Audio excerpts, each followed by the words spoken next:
recording. Okay, now I'm going to tell you how personally I turn myself or build myself into a mechanical machine or a robot. First of all, your upper arms and your hands form the upper triangle.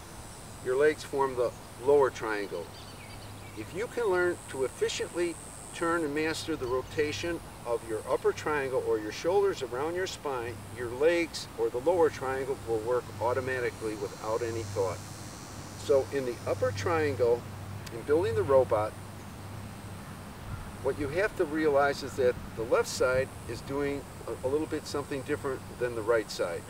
Four things will happen or are important on the left side of your body, of what I call the left shoulder complex.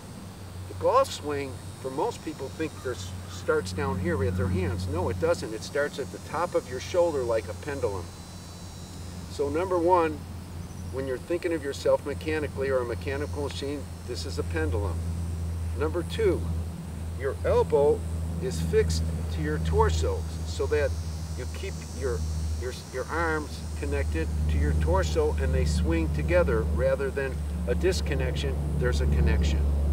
Third, you keep your armpit facing forward so that your rotation is on a forward plane, and that prevents you from turning away from the ball, which will alter your swing plane and make it very difficult to get back on plane.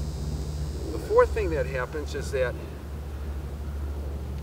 your armpit basically, or your shoulder, starts rotating immediately. In other words, when you start taking the club away from the ball, your shoulder immediately starts turning under your chin and your right shoulder immediately starts turning back to the target.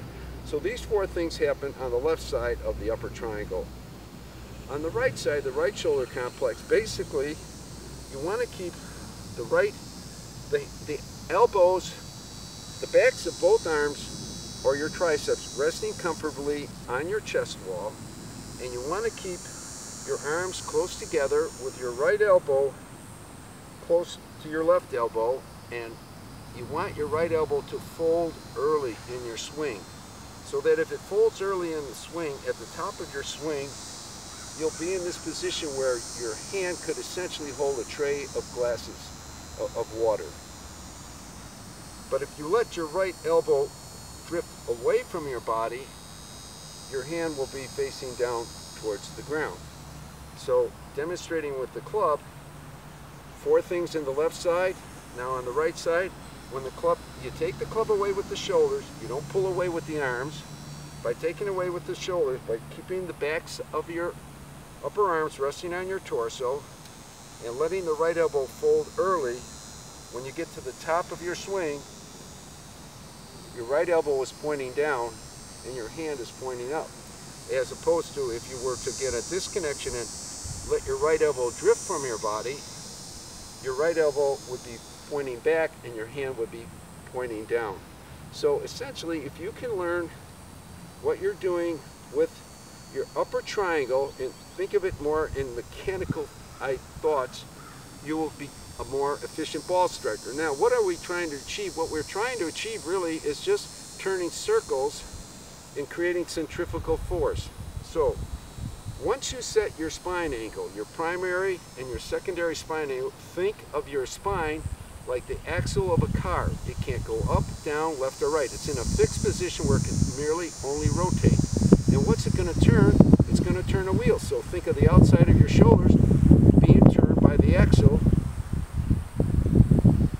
So you've got an internal little circle turning a middle circle, the wheel. So the third circle is the club head, and it has to turn around a circle too. So if you can turn these three circles in tandem all together, you will create the maximum amount of centrifugal force and speed and come to the ball square at impact. So to do that, we have connection of the upper body by compressing our armpits closely to our torso.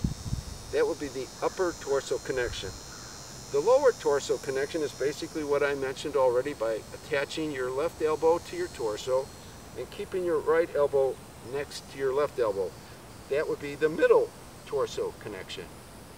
So the last and most important thing now is to keep the club head attached to the body by what I refer to as the outer torso connection. And if you were to just simply imagine that the back of the club head, there was a rod screwed there, and from there to the side of your right shoulder, by maintaining this distance from here to here on your backswing, then you'll be maintaining everything. Everything will be turning in tandem up to the top and to the bottom. So the whole purpose then is to just turn yourself into a robot, change your thinking so that, most important of all, your focus is about internally turning efficiently around your spine as you stay in your posture, rather than what the high handicap golfer is doing is externally thinking of hitting a golf ball with no thoughts of internally what he's doing with his body. Thank you.